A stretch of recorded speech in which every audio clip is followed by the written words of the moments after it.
Hello everyone, welcome to H S nursing Adda. आज के इस लेक्चर में हम लोग डिस्कस करने वाले हैं चाइल्ड हेल्थ नर्सिंग की यूनिट 2 और यूनिट का नाम है ग्रोथ एंड डेवलपमेंट। तो इस वीडियो में हम लोग पूरी यूनिट जो है, यूनिट में जितने भी टॉपिक दिए गए हैं सारे डिस्कस करेंगे। और ये जो है चाइल्ड हेल्थ नर्सिंग का इम्पॉर्टेंट यूनिट है, इससे क्वेश्चन एग्जाम में आते हैं। तो इस यूनिट को डिस्कस करने से पहले सबसे पहले हम लोग जान लेते हैं कि ग्रोथ और डेवलपमेंट होता क्या है। ग्रोथ का मतलब क्या होता है, डेवलपमेंट क्या होता है, क्योंकि इसी के बारे में आगे पढ़ना है कि ग्रोथ क्या होती है और डेवलपमेंट क्या होता है, इसके फैक्टर्स क्या होते हैं, प्रिंसिपल्स क्या होते हैं, क्या क्या फैक्टर होते हैं जो ग्रोथ और डेवलपमेंट को अफेक्ट कर सकते हैं। तो सबसे पहले जो है एक एग्जांपल लेते हैं। जैसे कोई भी बेबी एक 5 साल का बच्चा है तो उसमें क्या क्या चेंजेस होते हैं। अगर 5 साल का बच्चा है तो उसमें उसकी हाइट बढ़ती है, उसका जो वेट है उसमें इम्प्रूवमेंट होता है, मतलब वेट इंक्रीज होता है, और वो थिंकिंग कैपेसिटी इंक्रीज होती है, स्पीकिंग कैपेसिटी इंक्रीज होती है, और सोशल स्किल्स भी डेवलप होती हैं। तो जो हाइट वेट बढ़ रहा है वो क्या है, उसको ग्रोथ बोलते हैं। और जो स्पीकिंग थिंकिंग एबिलिटी स्किल्स जो डेवलप हो रही हैं उसको क्या बोलते हैं, डेवलपमेंट बोलते हैं। तो ये दोनों के बीच डिफरेंस होता है। और जो ग्रोथ होता है वो एक क्वांटिटेटिव मतलब चेंज होता है, और जो डेवलपमेंट होता है वो क्वालिटेटिव चेंज होता है।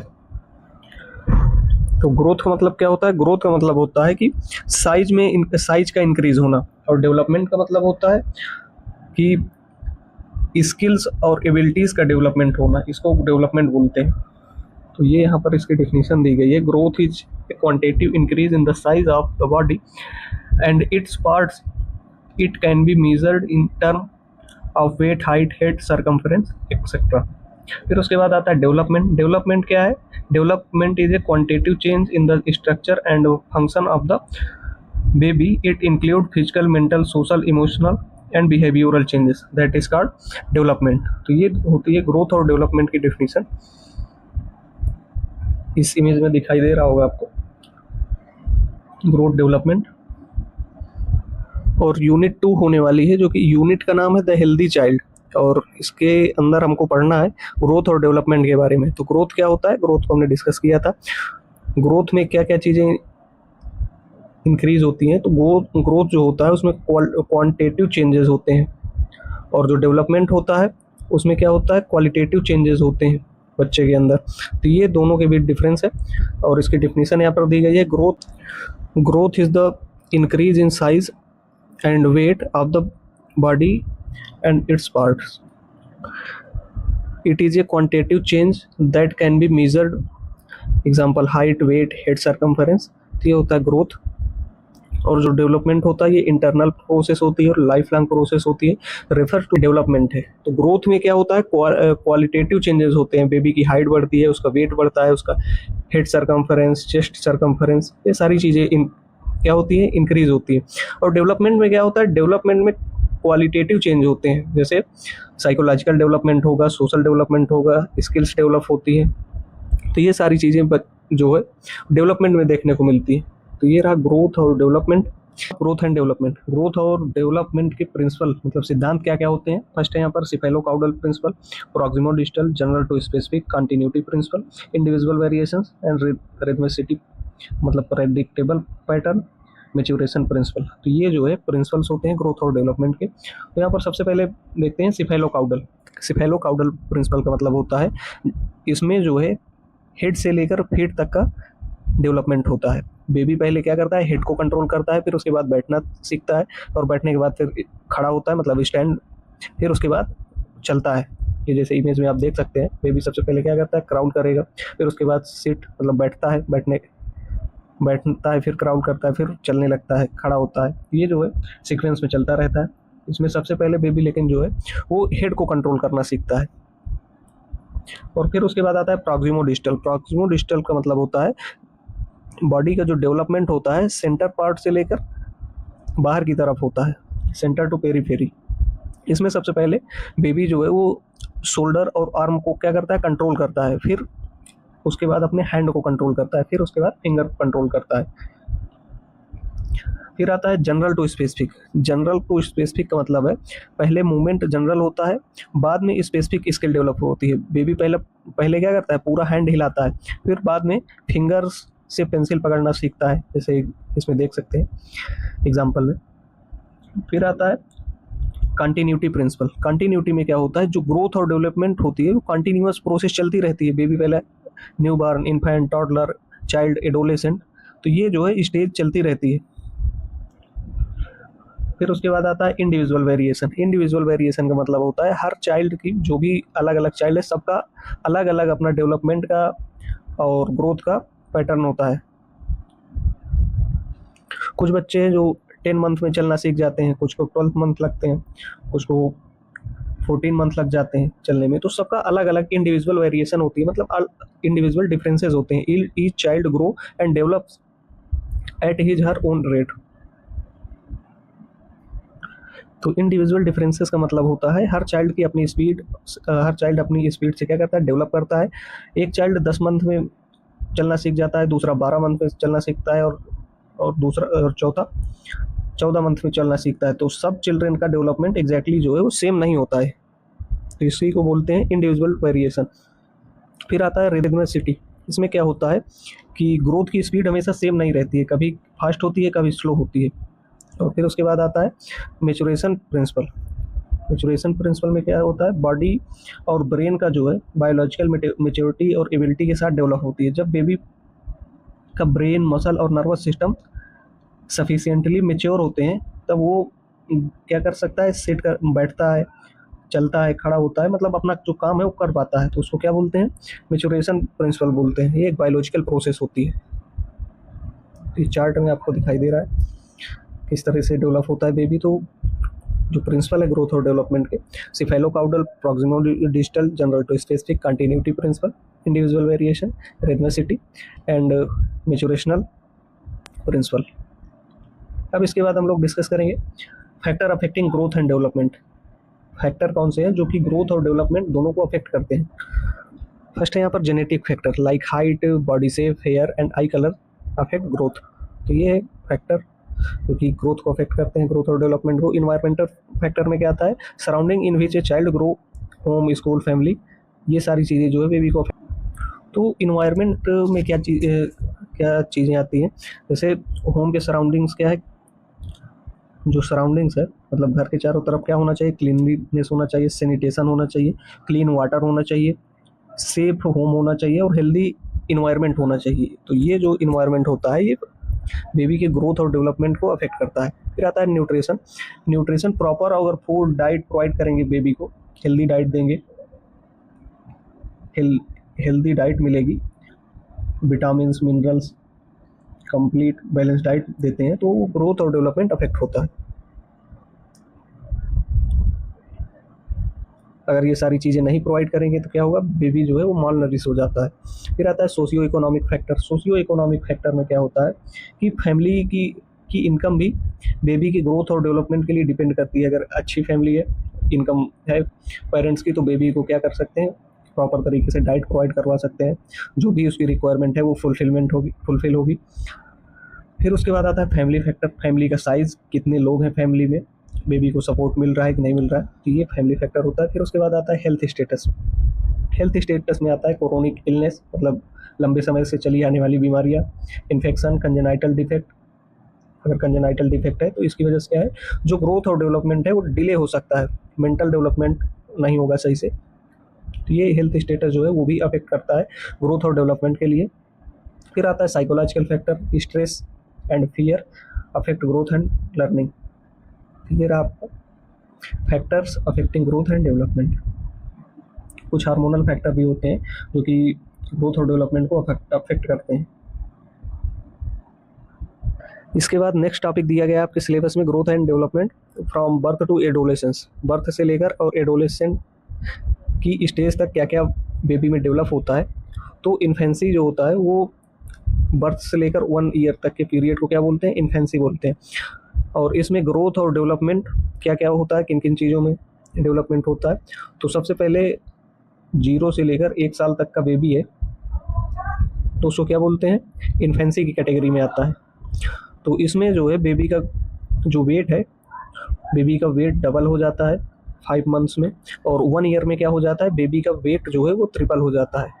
तो ये ग्रोथ में चेंजेस देखने को मिलते हैं, और बेबी की जो लेंथ है वो इंक्रीज हो जाती है, और रैपिड ब्रेन ग्रोथ होता है।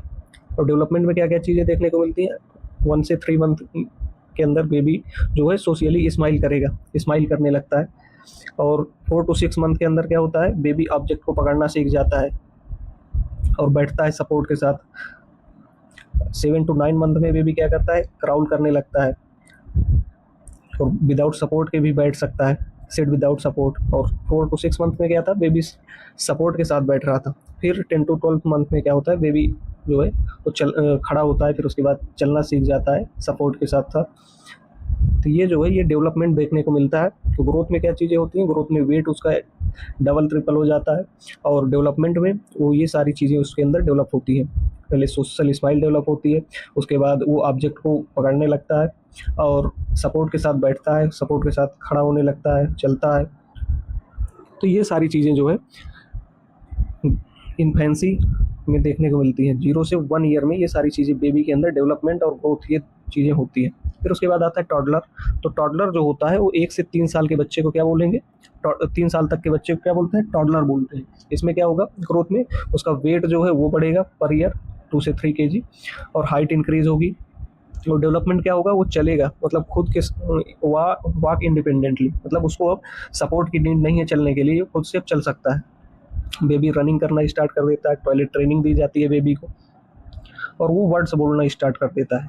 तो ये डेवलपमेंट होता है, और ग्रोथ में वेट इंक्रीज होता है, उसकी हाइट इंक्रीज होती है।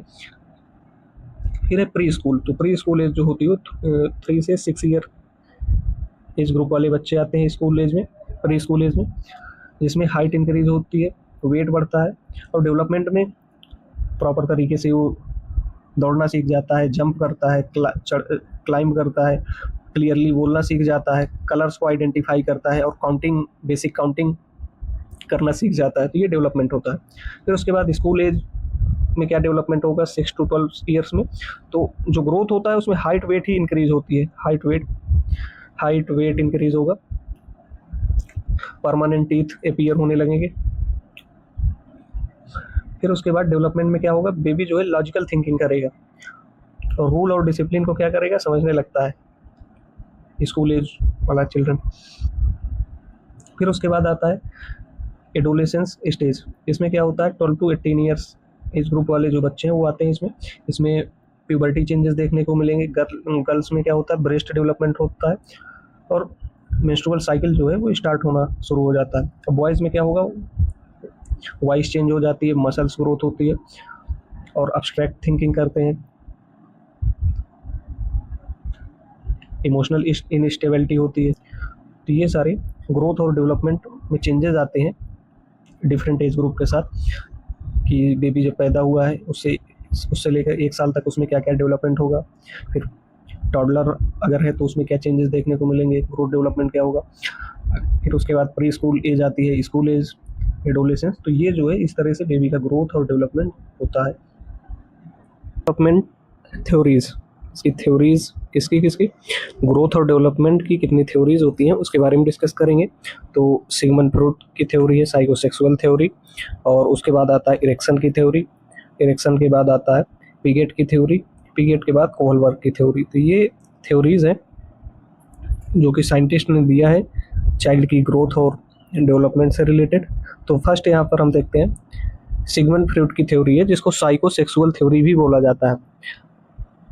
और इस थ्योरी में बताया गया है चाइल्ड के स्टेज के अकॉर्डिंग उसमें डेवलपमेंट क्या क्या होता है। तो यहाँ पर जो है स्टेज दिया गया है, और स्टेज के बाद जो दिया गया है इधर, स्टेज के बाद ईयर दिया गया है कि कौन से ईयर में कौन सी जो है एबिलिटीज़ उसके अंदर डेवलप होगी, और इधर ये एक्टिविटीज़ हैं क्या क्या चीज़ें डेवलपमेंट होगा, तो ये दिया गया है यहाँ पे। तो जो सिगमंड फ्रॉइड थे, सिगमंड फ्रॉइड ने बताया कि जो चाइल्ड की पर्सनालिटी डेवलपमेंट होता है वो 5 साइकोसेक्सुअल स्टेजेस में होता है। तो 5 साइकोसेक्सुअल स्टेजेस कौन कौन से हैं, फर्स्ट है यहाँ पर oral, second anal, third phallic, fourth latency, and fifth genital. तो ये 5th स्टेज है। इसमें क्या होता है, इसमें चाइल्ड का पर्सनालिटी डेवलपमेंट होता है, फर्स्ट है यहाँ पर ओरल। ओरल जो होता है वो उसका स्टेज है साइकोसेक्सुअल थ्योरी का, जो कि 0 से लेकर 1 ईयर के बीच होता है। इसमें चाइल्ड जो है वो सकिंग बाइटिंग मतलब सक करना सीखता है, वो बाइट करने लगता है, बेबी फीडिंग करता है और क्या करता है, ऑब्जेक्ट को माउथ से एक्सप्लोर करता है। तो ये है ओरल स्टेज।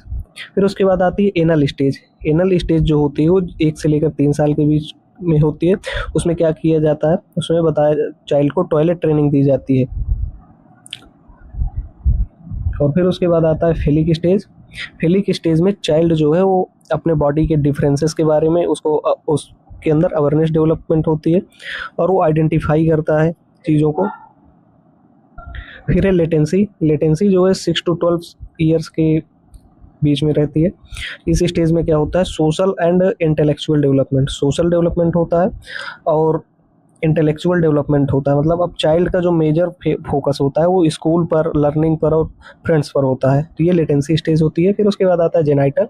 जेनाइटल स्टेज में एडोलेसेंट जो होता है वो चाइल्ड जो है वो एडोलेसेंट स्टेज में पहुंचने लगता है। उसमें जो चाइल्ड है वो मेच्योर हो जाता है, मेच्योरिटी का डेवलपमेंट होता है, सेक्सुअल फीलिंग्स डेवलप होती हैं। तो ये सारी चीज़ें होती हैं साइकोसेक्सुअल थ्योरी के अंदर, और इसको दिया था सिगमंड फ्रॉइड ने। और इसकी जो है टोटल 5 स्टेजेस होती हैं, ओरल, एनल, फेलिक, लेटेंसी और जेनाइटल। तो आपको ये सीक्वेंस से लिखना है, ओरल, फिर उसके बाद एनल, फिर फेलिक, फिर लेटेंसी और फिर उसके बाद है जेनाइटल। तो ये रहा साइको सेक्सुअल थ्योरी। अब आती है साइको सोशल थ्योरी। इसको दिया था इरेक्सन ने। इसमें टोटल 5 स्टेजेस होती है, stage first, second, third, fourth, fifth. First stage में क्या है, trust, mistrust, autonomy, same second stage, initiative और guilt, industry, inferiority, identify versus role confusion. तो ये जो है स्टेजेस में डेवलपमेंट होता है चाइल्ड के अंदर। ट्रस्ट मिसट्रस्ट का मतलब है कि अगर बेबी को प्रॉपर लव, फीडिंग और केयर मिलती है तो उसका क्या होता है, ट्रस्ट डेवलपमेंट होता है। अगर ये सारी चीज़ें नहीं मिलती तो क्या करेगा, मिसट्रस्ट डेवलप होता है। तो ये ट्रस्ट मिसट्रस्ट होता है किसी स्टेज में 0 से लेकर 1 ईयर के अंदर। फिर उसके बाद सेकंड स्टेज आती है जिसमें ऑटोनॉमी और सेम के बारे में बताया गया है। मतलब चाइल्ड को क्या है इसमें करना पड़ता है। इस स्टेज में जो चाइल्ड है वो खुद से अपना काम करना चाहता है, खुद खाना खाना चाहता है, खुद से अपने कपड़े पहनना चाहता है। फिर उसके बाद आती है third stage, 3 to 6 year, initiative, guilt. इसमें क्या होता है, चाइल्ड न्यू एक्टिविटीज स्टार्ट करता है और क्वेश्चन पूछता है, क्वेश्चनिंग करना स्टार्ट कर देता है। इस स्टेज में करता है। इनिशिएटिव और गिल्ट वाली स्टेज में क्या करता है, चाइल्ड क्वेश्चनिंग करना स्टार्ट कर देता है, नई एक्टिविटीज क्या करता है, स्टार्ट करता है, सीखता है। फिर उसके बाद आता है इंडस्ट्री, इंफीरियरिटी। ये 6 to 12 ईयर्स के बीच ये आती है।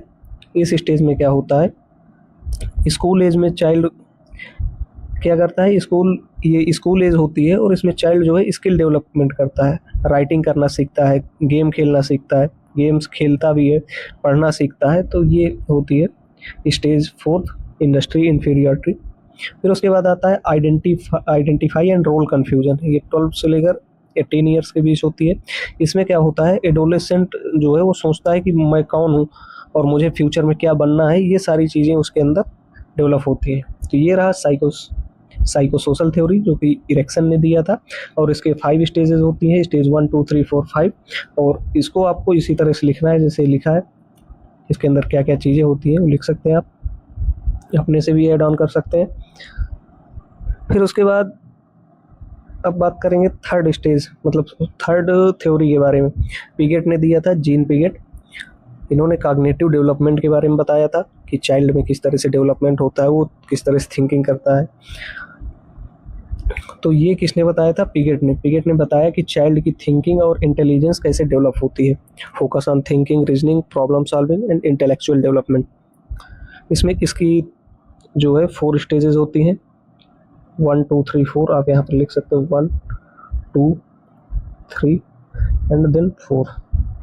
Sensory motor, pre operational, concrete operational and formal operational. और इसी के साथ यहाँ पर ईयर दिया गया है, किस ईयर में कौन सी डेवलप होती है। जब 0 से 2 साल तक का चाइल्ड है तो उसमें क्या डेवलप होगा, 2 से 7 year, 7 to 11 and 11 year plus. तो जो सेंसरी मोटर स्टेज होती है, इसमें क्या होता है कि जो चाइल्ड है इसमें बॉडी के सेंस और मूवमेंट से सीखता है। जैसे टॉय है, टॉय को क्या करेगा बच्चा, टच करता है, शेक करता है, वो उसको इस तरह से करके एक्सप्लोर करता है उसे, तो उसको क्या बोलते हैं, सेंसरी मोटर बोलते हैं। फिर उसके बाद आता है प्री ऑपरेशनल। प्री ऑपरेशनल में क्या होता है, चाइल्ड में लैंग्वेज और इमेजिनेशन डेवलपमेंट होती है और वो सिंबॉलिक थिंकिंग भी करता है, तो ये प्री ऑपरेशनल स्टेज होती है। फिर उसके बाद आता है कंक्रीट ऑपरेशनल। कंक्रीट ऑपरेशनल में क्या होता है कि चाइल्ड कंक्रीट ऑब्जेक्ट के बारे में जैसे लॉजिकल थिंकिंग कर सकता है, तो ये भी इसी में कंक्रीट ऑपरेशनल के अंदर आता है, रूल रेगुलेशन समझता है। फिर उसके बाद आता है फॉर्मल ऑपरेशनल। तो फॉर्मल ऑपरेशनल में क्या होता है कि एडोलेसेंट स्टेज में इंटर करता है इसमें चाइल्ड, और वो क्या करता है, अब्स्ट्रैक्ट थिंकिंग करता है, हाइपोथेटिकल थिंकिंग करने लगता है, कर सकता है। तो ये जो है स्टेज है, इसमें क्या चाइल्ड करेगा वो सारी चीज़ें दी गई हैं। अब इसके बाद नेक्स्ट थ्योरी है कोहलबर्ग की, ये फोर्थ थ्योरी है, और कोहलबर्ग ने मोरल डेवलपमेंट के बारे में बताया है कि जो है इसमें मोरल डेवलपमेंट का मतलब है चाइल्ड को राइट और रॉन्ग के बारे में बताना, सही और गलत के बारे में अवेयरनेस होना। इसमें 3 स्टेजेस होती हैं, pre conventional, conventional and post conventional. Pre conventional में क्या होता है कि बच्चे को बताया जाता है कि पनिशमेंट से बचने के लिए वर्क करना है उसे। जैसे होमवर्क दिया गया, और उसको होमवर्क अगर कर लेता है तो उसको पनिशमेंट नहीं मिलेगी, अगर नहीं करता है तो क्या होगा, पनिशमेंट मिलेगी। तो पनिशमेंट से बचने के लिए क्या करना, अच्छा काम करना, ये होता है प्री कन्वेंशनल स्टेज। फिर उसके बाद आता है कन्वेंशनल में। कन्वेंशनल में क्या होता है कि रूल्स को फॉलो करूँगा, चिल्ड्रेन को बताया जाता है, चाइल्ड को, कि जो चाइल्ड है उसको क्या करना है, रूल्स रेगुलेशन को फॉलो करना है, क्योंकि जो अच्छे लोग होते हैं वो रूल रेगुलेशन को फॉलो करते हैं। तो ये इसके बारे में बच्चे को कन्वेंशनल स्टेज में बताया जाता है। Good boy, good girl behaviour, following rules and law. फिर आता है पोस्ट कन्वेंशनल। पोस्ट कन्वेंशनल में क्या होता है कि जो है इसमें जस्टिस और इक्वलिटी के प्रिंसिपल के बेस पर डिसीजन लेना होता है। तो इसमें सोशल कॉन्ट्रैक्ट और यूनिवर्सल इथिकल प्रिंसिपल के बारे में बताया जाता है चाइल्ड। तो ये जो होता है लेवल होते हैं। कोहलबर्ग ने मोरल डेवलपमेंट थ्योरी के बारे में इतने लेवल दिए थे, pre conventional, conventional and post conventional. फिर उसके बाद आता है next topic, needs of normal children through development stage plus parental guidance. इसमें जो बताया गया है कि जो चाइल्ड है डेवलपमेंट स्टेज, और उस डेवलपमेंट स्टेज के साथ उसको किस चीज़ की नीड है, मतलब क्या गाइडेंस की नीड होती है। अगर एक साल का बच्चा है तो उसको क्या क्या चीज़ें चाहिए, उसको किस चीज़ की नीड होगी, उसको किस चीज़ की गाइडेंस की ज़रूरत होगी, तो वो जो है एज के अकॉर्डिंग और उसकी नीड के अकॉर्डिंग क्या क्या चीज़ें होनी चाहिए चाइल्ड के पास, किन चीज़ों की नीड होती है, तो उसके बारे में ये बताया गया है। तो यही सारी चीज़ें डिस्कस करेंगे।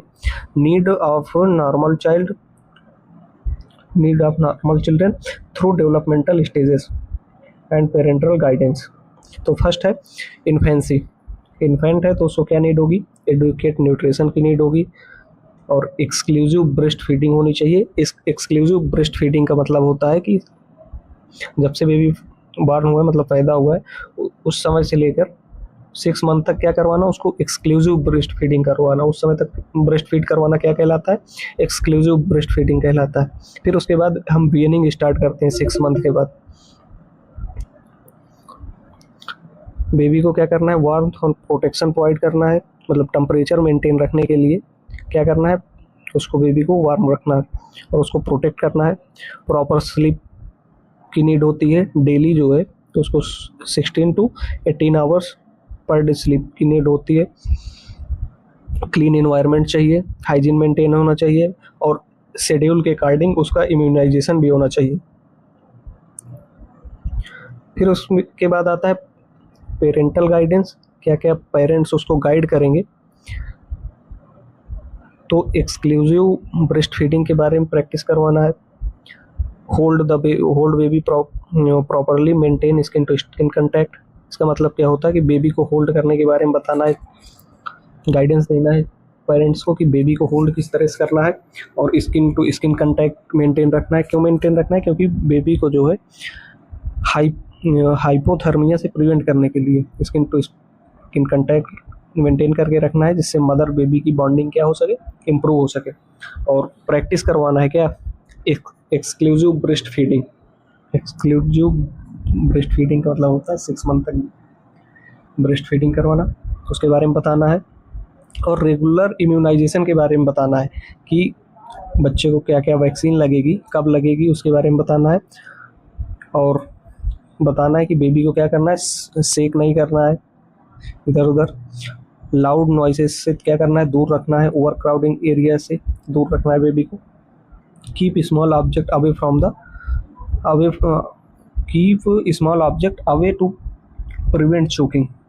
इसका मतलब क्या होता है कि जो स्मॉल ऑब्जेक्ट है, जैसे छोटी छोटी चीज़ें जिसको चिल्ड्रन लेके अपने माउथ में डाल ले, नोज़ में, ईयर में डाल ले, तो ऐसी चीज़ें क्या करना है, उससे दूर रखना है चोकिंग से प्रिवेंट करने के लिए।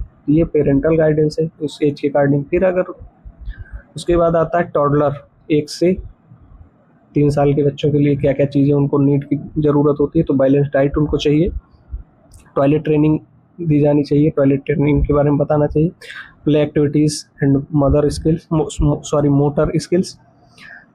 सेफ्टी प्रोवाइड करना है, किससे, बर्न से, फॉल से, मतलब वो प्रॉपर क्लीन रखना है फ्लोर को, बर्न से प्रिवेंट करना है, पॉइजनिंग से प्रिवेंट करना है, और ये हार्मफुल सब्सटेंस जो है बेबी से दूर रखना है। प्रॉपर स्लीप की नीड होती है बेबी। और इसमें पेरेंटल गाइडेंस क्या क्या करेंगे, सेफ फीडिंग के लिए इंकरेज करेंगे, ड्रेसिंग सिंपल टास्क बेबी को देंगे। और बेबी को जब टॉयलेट ट्रेनिंग दे रहे हैं तो उसको क्या करना है, पनिश नहीं करना है, उसको टॉयज प्रोवाइड करना है, उसको बताना है सही तरीके से। Set limits but allow independence. कुछ लिमिट सेट करना है, मतलब बेबी को क्या करना है वो बताना है, और उस लिमिट सेट करना है, और उसको जो है असिस्ट करना है, लेकिन उसको क्या करना है कि बताना है कि वो जो भी काम है वो अपने से करे। Child proof the home cover plugs. इसमें क्या होता है, जैसे आपने देखा होगा घर में इलेक्ट्रिक के सॉकेट होते हैं, तो उसमें बेबी क्या करता है, अपनी फिंगर डाल देता है। तो उसको क्या करना है, सॉकेट को कवर करके रखना है। फिर उसके बाद आता है pre school, 3 to 6 years age group के बच्चे आते हैं। इसमें सोशलाइजेशन विद पीयर्स, जो चाइल्ड है वो इंटरेक्ट होता है अपने पीयर से। बेसिक लर्निंग, मतलब सीखता है, नंबर्स सीखता है, कलर को आइडेंटिफाई करता है, शेप साइज के बारे में जानता है, काउंटिंग करना स्टार्ट करता है। उसको गुड न्यूट्रिशन की नीड होती है, मोरल गाइडेंस की नीड होती है, मतलब उसको बताओ सही गलत के बारे में, हाइजीनिक हैबिट्स के बारे में बताओ, हाइजीन के बारे में बताना। तो ये प्री स्कूल एज ग्रुप वाले चिल्ड्रन की नीड होती है। और इसमें पेरेंटल गाइडेंस इनकरेज करना है ग्रुप प्ले के लिए, उसको स्टोरीज पढ़ने में हेल्प करना है, बताना है, स्टोरीज सुनाना है, उसे क्रिएटिव एक्टिविटीज़ करवाना है, उसके लिए इनकरेज करना है। डिसिप्लिन और मैनर के बारे में बताना है, उसके क्वेश्चन का आंसर देना है, सेफ इन्वायरमेंट प्रोवाइड करना है। फिर उसके बाद आता है इसके 4th stage, school age, 6 to 12 years वाले बच्चे, उसकी क्या नीड होती है, एजुकेशन की नीड होती है, कॉग्निटिव डेवलपमेंट होता है उसमें, बैलेंस डाइट की नीड होती है, friendship and peer acceptance, physical activity, supports, emotional support, ये सारी चीज़ों की क्या होता है, नीड होता है। फिर उसके बाद है एडोलेसेंट है तो उसको बैलेंस डाइट चाहिए प्रॉपर ग्रोथ डेवलपमेंट के लिए, प्राइवेसी चाहिए, इंडिपेंडेंस हो जाता है जो चाइल्ड है, 12 to 18 ईयर्स वाले एज ग्रुप वाले चिल्ड्रन। फिर आता है आइडेंटिटी फॉर्मेशन, इमोशनल स्टेबिलिटी, ये सारी चीज़ें जो है उसकी नीड होती है एडोलेसेंस की। इसको इमोशनल स्टेबिलिटी चाहिए, सेफ सेक्सुअल बिहेवियर अवेयरनेस के बारे में प्रॉपर नॉलेज होनी चाहिए, कैरियर गाइडेंस होना चाहिए, ये उसकी नीड है। इसमें पेरेंटल गाइडेंस में पेरेंट्स को क्या गाइड करना है कि पेरेंट्स का जो है नॉन जजमेंटल एटीट्यूड होना चाहिए और प्रॉपर तरीके से चाइल्ड से कम्युनिकेशन करे, एजुकेट करे, प्यूबर्टी और मेंस्ट्रुअल हाइजीन के बारे में बताए, उनके स्ट्रेस को आइडेंटिफाई करे, रिकॉग्नाइज करे, डिप्रेशन, स्ट्रेस, प्रेशर, ये सारी चीज़ें क्या करना है, आइडेंटिफाई करना है और उनको सपोर्ट प्रोवाइड करना है। तो ये रहा एज के अकॉर्डिंग क्या गाइडेंस देना चाहिए बच्चों को। अब उसके बाद नेक्स्ट टॉपिक है, आते हैं ब्रेस्ट फीडिंग क्या होता है। तो ब्रेस्ट फीडिंग क्या है, फीडिंग प्रोसेस है जिसमें मदर ब्रेस्ट के थ्रू चाइल्ड को क्या करती है, ब्रेस्ट फीड करवाती है, मिल्क प्रोवाइड करवाती है। Breast feeding is the process of feeding the baby with mother's breast milk directly from the breast. Breastfeeding is a natural complete food for newborns and infant. ये जो है breast feeding का मतलब है baby को milk provide करवाना breast के through. इसलिए प्रोवाइड करना ताकि उसका डेवलपमेंट हो सके सही तरीके से, ग्रोथ हो, उसको न्यूट्रिशंस मिल सके, एंटीबॉडीज़ डेवलप हो सके, तो इसलिए ब्रेस्ट फीडिंग करवाते हैं। और ब्रेस्ट फीडिंग के टाइप्स की बात करें तो इसके 3 टाइप्स हैं, एक्सक्लूसिव, पार्शियल और कॉम्प्लीमेंट्री फीडिंग।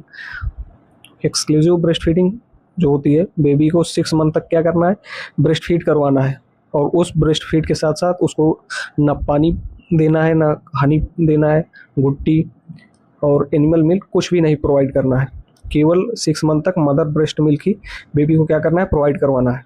तो इसको एक्सक्लूसिव ब्रेस्ट फीडिंग बोलते हैं। फिर उसके बाद आता है पार्शियल ब्रेस्ट फीडिंग। इसमें ब्रेस्ट मिल्क के साथ साथ अदर फूड और लिक्विड आइटम भी बेबी को क्या करते हैं, प्रोवाइड करवाते हैं। फिर कम्प्लीमेंट्री फीडिंग में क्या करते हैं, कम्प्लीमेंट्री फीडिंग को वीनिंग बोलते हैं, ये जो 6 मंथ के बाद स्टार्ट होती है। इसमें क्या करते हैं, बेबी को ब्रेस्ट मिल्क के साथ साथ सॉलिड, सेमी सॉलिड फूड भी प्रोवाइड करते हैं। तो ये टाइप्स है ब्रेस्ट फीडिंग का। फिर उसके बाद होता है ब्रेस्ट मिल्क का कंपोजिशन। तो ब्रेस्ट मिल्क के टाइप्स कितने होते हैं, फर्स्ट होता है कोलेस्ट्रम, सेकेंड होता है ट्रांजिशनल मिल्क और थर्ड होता है मेच्योर मिल्क, जिसके 2 टाइप्स होते हैं, for milk, hand milk. Colostrum जो होता है फर्स्ट 3 to 5 डेज का जो मिल्क होता है मदर का, उसको कोलेस्ट्रम बोलते हैं। इसको और फर्स्ट बेबी की फर्स्ट वैक्सीन भी बोलते हैं। फर्स्ट वैक्सीन ऑफ बेबी क्या होता है, वो होता है कोलेस्ट्रम। और इसमें IgA एंटीबॉडी जो है वो पाई जाती है, येलो थिक कलर का होता है। ट्रांजिशनल मिल्क क्या होता है, इसमें मोर फैट, मतलब फैट होता है, लैक्टोज होता है और बेबी को वेट गेन में हेल्प करता है। 5 से लेकर 14 डेज में जो मिल्क सिक्रेट होता है उसको ट्रांजिशनल मिल्क बोलते हैं। फिर उसके बाद आता है मेच्योर मिल्क 15 डेज के बाद जो मिल्क सिक्रेट होता है उसको मेच्योर मिल्क बोलते हैं। इसके 2 टाइप्स होते हैं, फॉर मिल्क जो वाटरी होता है और हैंड मिल्क जो होता है वो फैटी होता है, जो कि एनर्जी प्रोवाइड करता है। तो ये रहा कंपोजिशन ऑफ ब्रेस्ट मिल्क के बारे में। अब बात करें इसके बेनिफिट कि अगर जो मदर है वो बेबी को ब्रेस्ट फीड करवाएगी तो क्या क्या होगा। तो बेबी को सबसे पहले क्या होगा, अगर ब्रेस्ट फीडिंग करता है तो उसको कंप्लीट न्यूट्रिशन मिलेगा और उसकी इम्यूनिटी जो है वो बूस्ट होगी। अगर इम्यूनिटी भी बूस्ट होगी तो वो डिसीजेस से क्या कर सकता है, फाइट कर सकता है, इन्फेक्शन से प्रिवेंट किया जा सकता है बेबी को। उसके कैपेसिटी रहेगी बेबी के अंदर कि वो इन्फेक्शन से क्या कर सके, प्रोटेक्ट कर सके खुद को। फिर इससे और नेक्स्ट जो है यहाँ पर reduce risk of obesity, diabetes और एलर्जीज। इन सारी चीज़ों के क्या होते हैं, रिस्क को कम किया जा सकता है ब्रेस्ट फीडिंग के थ्रू। और ब्रेन डेवलपमेंट में हेल्प करेगा, इजी टू डाइजेस्ट, इजीली जो है बेबी का जो ब्रेस्ट मिल्क है वो डाइजेस्ट हो जाता है। तो ये है बेनिफिट ऑफ ब्रेस्ट फीडिंग। किसके लिए है बेनिफिट, बेबी के लिए। अब मदर को क्या क्या बेनिफिट होगा ब्रेस्ट फीडिंग का, तो यूट्रस जो है मदर का वो कंट्रैक्ट हो जाएगा और पोस्टपार्टम ब्लीडिंग जो है वो रिड्यूस हो जाएगी, उसको रिड्यूस करने में ये हेल्प करता है। इससे नेक्स्ट प्रेगनेंसी में डिले होगा, मदर को वेट गेन करने में हेल्प करेगा, वेट लॉस करने में हेल्प करता है ब्रेस्ट फीडिंग। और इससे क्या होता है कि जो ब्रेस्ट कैंसर और ओवेरियन कैंसर है उसका रिस्क जो है वो कम हो जाता है ब्रेस्ट फीडिंग करवाने से। और साथ ही इमोशनल बॉन्ड जो है, मदर बेबी की बॉन्डिंग क्या है वो इम्प्रूव होगी। तो ये बेनिफिट है मदर के लिए। और इससे पहले क्या देखा था, बेनिफिट जो है ब्रेस्ट फीडिंग के वो बेबी के लिए थे। अब इसके बाद हम लोग देख लेते हैं कॉमन ब्रेस्ट फीडिंग पोजीशन।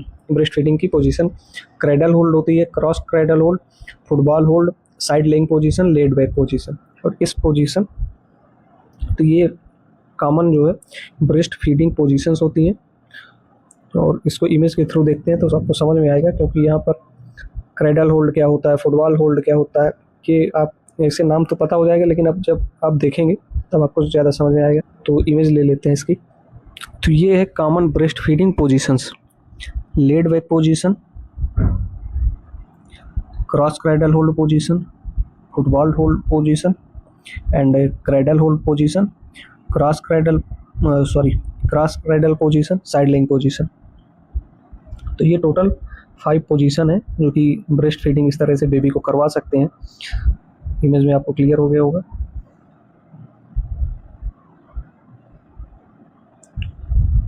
ये है ब्रेस्ट फीडिंग की पोजीशन। अब कुछ कॉमन प्रॉब्लम देखने को मिलती है ब्रेस्ट फीडिंग करवाने से। यहाँ पर सोर निपल्स, इंगॉर्जमेंट, मास्टाइटिस मतलब ब्रेस्ट इन्फेक्शन, पेन, रेडनेस, ये सारी चीज़ें जो है देखने को मिलती हैं। इसके बाद नेक्स्ट टॉपिक है supplementary and artificial feeding. Supplementary और आर्टिफिशियल फीडिंग मतलब होता है गिविंग एनी फूड और milk other than mother's breast milk to the infant. मतलब इन्फेंट को ब्रेस्ट मिल्क के अलावा भी मतलब कोई चीज़ें प्रोवाइड करना, अदर मटेरियल प्रोवाइड करवाना, वो क्या कहलाता है? सप्लीमेंट्री और आर्टिफिशियल फीडिंग उसको बोलते हैं। जैसे animal milk, formula milk, bottle feeding, तो ये सारी चीज़ें सप्लीमेंट्री फीडिंग के अंदर आती है। और सप्लीमेंट्री फीडिंग कब करवाते हैं? जब बेबी प्रॉपर तरीके से क्या ना कर सके, ब्रेस्ट मिल्क को सक ना कर पाए, या मदर को कोई प्रॉब्लम हो, या मदर ना होने की कंडीशन में ये सप्लीमेंट्री फीडिंग करवाते हैं बेबी को। Reasons for supplementary artificial feeding: insufficient breast milk है उसकी वजह से करवाते हैं,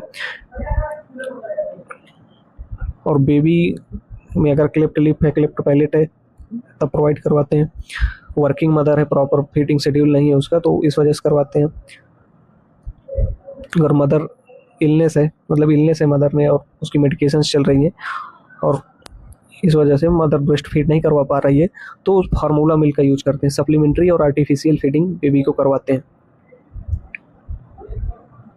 और आर्टिफिशियल फीडिंग करवाते हैं तो किन चीज़ों का रिस्क होता है? Malnutrition, allergy, high risk of diarrhoea, infection, और एंटीबॉडीज़ है कि नहीं मिल्क में, ये जो है इसका रिस्क होता है। फिर उसके बाद नेक्स्ट टॉपिक दिया गया है वीयनिंग। वीयनिंग का मतलब होता है वीयनिंग जैसे 6 मंथ तक जो ब्रेस्ट फीडिंग करवाई जाती है बेबी को, तो उसको क्या बोलते हैं? एक्सक्लूसिव ब्रेस्ट फीडिंग बोलते हैं। और 6 मंथ के बाद हम लोग वीयनिंग स्टार्ट करते हैं। और वीयनिंग में क्या होता है कि बेबी जो है वो ब्रेस्ट मिल्क भी क्या करेगा? इनटेक करेगा, और उसके साथ साथ क्या करेगा? Solid, semi solid, liquid item जो है वो फूड भी उसको साथ में दिया जाएगा, तो उसको वीयनिंग बोलते हैं। Weaning means gradual introduction of solid, semi-solid food to the baby along with continued breastfeeding. It starts at 6 months and continue until the child shift to normal family food. तो ये होता है वीयनिंग। और वीयनिंग के प्रिंसिपल्स क्या है? स्टार्ट एट 6 मंथ में start करना है, और स्मॉल अमाउंट में क्या करना है? शुरू करना है स्मॉल अमाउंट से। जैसे 6 मंथ का बेबी हो गया, उसके बाद जब बिगिनिंग स्टार्ट करते हैं तो उसको एक टाइम में एक ही फूड से इंट्रोड्यूस करवाएंगे, और उसको स्मॉल अमाउंट में उस फूड को देंगे, बेबी को प्रोवाइड करेंगे। Introduce 1 new food at 1 time, वही बताया गया है कि एक समय में एक ही फूड देना है। Continue breast feeding till 2 years, और ब्रेस्ट फीडिंग कब तक कंटिन्यू रखना है? 2 ईयर्स तक कंटिन्यू रखना है। हाइजीन मेंटेन करके रखना है। ऑयली और स्पाइसी हैवी फूड को क्या करना है? अवॉइड करना है। और किस फूड से बेबी को एलर्जी हो रही है उसको ऑब्जर्व करना है। तो ये प्रिंसिपल होता है वीयनिंग के। और वीयनिंग फूड के अंदर क्या क्या आता है? राइस वाटर, दाल वाटर, सॉफ्ट मस्ट बनाना, खिचड़ी, मस्ट पोटैटो, कर्ड, ये सारे वीयनिंग फूड के अंदर आते हैं। इन चीज़ों को क्या करना है? बेबी को इंट्रोड्यूस करवाना है इसके बारे में, और उसको प्रोवाइड करना है। तो ये रहा वीयनिंग। अब आते हैं नेक्स्ट टॉपिक पर, बेबी फ्रेंडली हॉस्पिटल इनिशिएटिव। तो जो बेबी फ्रेंडली हॉस्पिटल इनिशिएटिव है, ये सिलेबस में दिया है आपके, और वहाँ पर इनिशिएटिव नहीं दिया है, कंपोनेंट करके कुछ दिया है। तो जो बेबी फ्रेंडली हॉस्पिटल इनिशिएटिव है, तो ये बेबी फ्रेंडली हॉस्पिटल कॉन्सेप्ट करके आपके सिलेबस में दिया गया है। तो इसका मतलब बेबी फ्रेंडली हॉस्पिटल इनिशिएटिव ही होता है।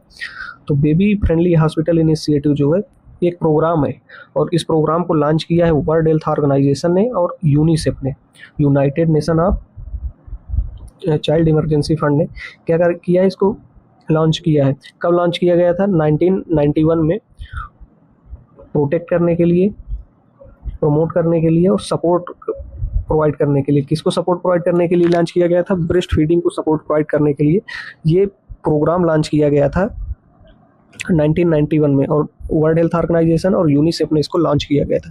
लेकिन इंडिया में इसको अडॉप्ट किया गया था 1992 में। लॉन्च 1991 में हुआ था और इंडिया में अडॉप्ट किया गया था 1992 में। तो ये है डिफरेंस। ये मल्टीपल चॉइस क्वेश्चन में पूछता है कि कब ये लॉन्च हुआ था। तो अगर आपको 91 दिख रहा है तो 91 लगा दीजिए, अगर 92 है ऑप्शन तो 92 लगाना है। और इंडिया में बात करें तो इंडिया में ये 92 में अडॉप्ट किया गया था। इसके कुछ ऑब्जेक्टिव्स हैं। ऑब्जेक्टिव्स क्या है? Encourage exclusive breast feeding from birth to improve mother baby bonding and support successful breast feeding. तो ये इसके ऑब्जेक्टिव्स थे कि एक्सक्लूसिव ब्रेस्ट फीडिंग के लिए इनकरेज करना है मदर को, जिससे मदर और बेबी की बॉन्डिंग इंप्रूव होगी और सक्सेसफुली क्या होगा, ब्रेस्ट फीडिंग बच्चे को क्या है प्रोवाइड होगी। अब इसके कुछ प्रिंसिपल्स देख लेते हैं कि क्या क्या चीज़ें गाइडलाइन थी इसमें बेबी फ्रेंडली हॉस्पिटल इनिशिएटिव के अंदर। ये यहाँ पर कॉन्सेप्ट आपके सिलेबस में है और इनिशिएटिव भी लिख सकते हैं। तो क्या क्या प्रिंसिपल थे? फर्स्ट प्रिंसिपल था यहाँ पर breast feeding should be promoted and protected. जो ब्रेस्ट फीडिंग है उसको क्या करना है? प्रोटेक्ट करना है और प्रमोट करना है। ठीक। फिर उसके बाद है हाई वे रिटेन ब्रेस्ट फीडिंग पॉलिसी थी एक, और उसमें बताया गया था कि जो हेल्थ केयर स्टाफ है उसको ट्रेनिंग प्रोवाइड करना और पॉलिसी को इम्प्लीमेंट करना। Inform all pregnant women about the benefit and management of breast feeding. तो ये एक पॉलिसी थी। इस पॉलिसी का मेन मोटो था कि ब्रेस्ट फीडिंग है उसको प्रमोट करना और प्रोटेक्टेड ब्रेस्ट फीडिंग होनी चाहिए। तो उसके लिए एक पॉलिसी जनरेट की और पॉलिसी को जो है इम्प्लीमेंट किया, और उसमें बताया जितने भी हेल्थ केयर वर्कर्स हैं उनको ट्रेनिंग प्रोवाइड की गई, और ट्रेनिंग प्रोवाइड करने के साथ साथ उनको बताया गया कि किस तरह से आपको बताना है ब्रेस्ट फीडिंग को प्रमोट करने के लिए। तो जो हेल्थ केयर स्टाफ है वो क्या करेगा, वो प्रेग्नेंट वुमेन को इसके बेनिफिट के बारे में बताएगा ब्रेस्ट फीडिंग के, और मदर्स की हेल्प करेगा ब्रेस्ट फीडिंग को इनिशिएट करने के लिए जितना जल्दी पॉसिबल हो सके, बर्थ के with in 1 hour after birth.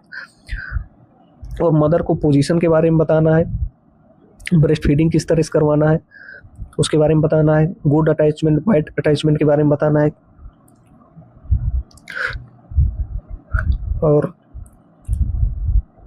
और ये बताना है कि जो न्यू बॉर्न बेबी है उसको 6 मंथ तक क्या करना है, एक्सक्लूसिव ब्रेस्ट फीडिंग करवाना है। उसको केवल ब्रेस्ट मिल्क ही देना है और उसके अलावा कोई भी फूड या ड्रिंक अदर ब्रेस्ट मिल्क नहीं प्रोवाइड करना है।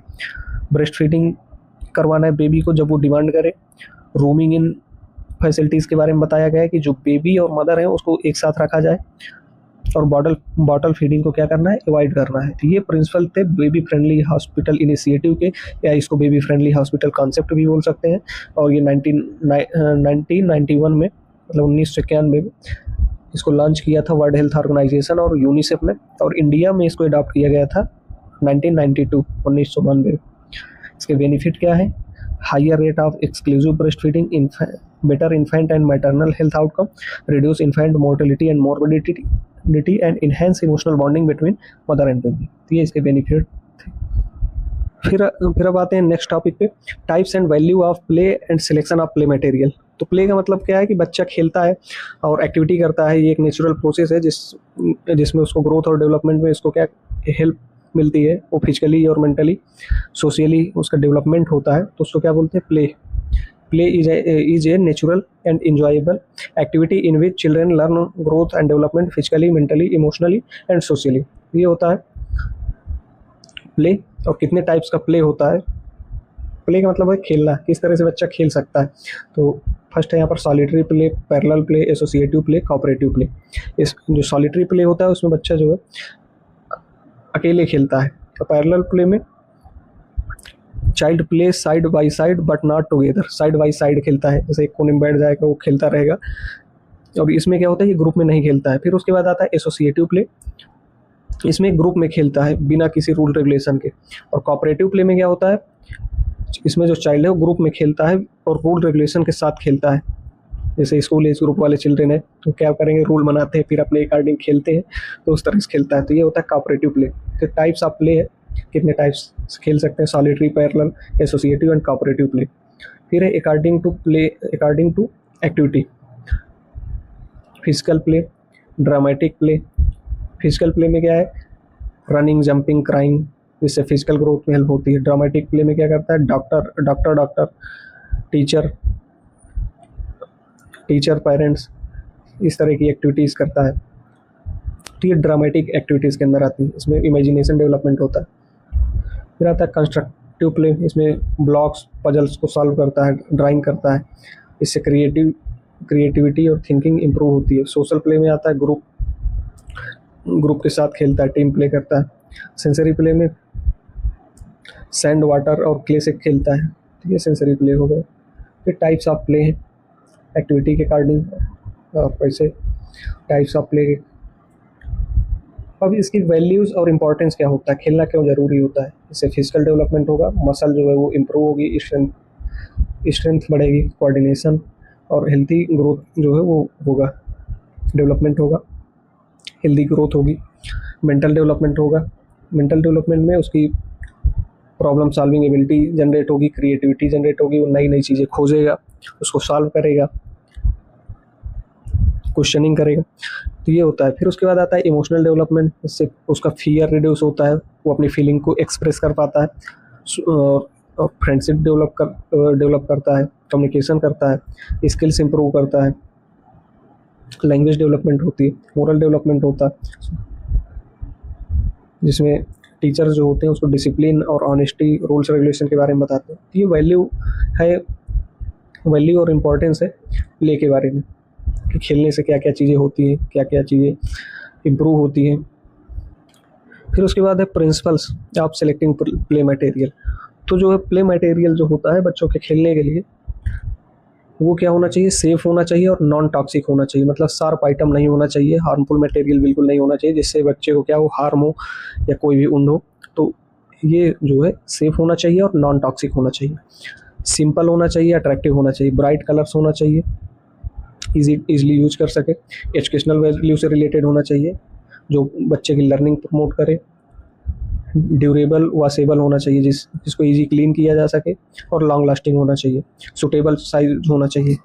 चाइल्ड को उसकी एज के अकॉर्डिंग जो है होना चाहिए प्ले मटेरियल। जैसे अब 2 साल का बच्चा है और आप उसको क्या दे दिए, जो रिमोट वाली कार, तो वो उसको चला नहीं पा रहा, तो उसके एज के अकॉर्डिंग उसको जो है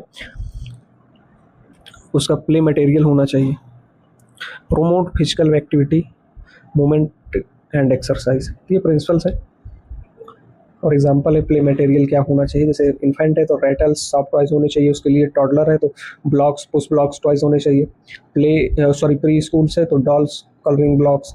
स्कूल एज वाले बच्चे को board games, sport items. Adolescent को कंप्यूटर गेम्स, इक्विपमेंट। तो ये सारी चीज़ें हैं क्योंकि चाइल्ड को नीड होती है उसके एज के अकॉर्डिंग टॉयज से रिलेटेड। ये यूनिट आपकी कंप्लीट होती है, और इस यूनिट में अगर आपको कोई भी प्रॉब्लम हो रही है तो आप कमेंट करके ज़रूर बता सकते हैं। बाकी मिलते हैं नेक्स्ट वीडियो में। और इससे पहले की यूनिट अगर आपने नहीं देखी तो चैनल पर अपलोड है, जाके देख सकते हैं।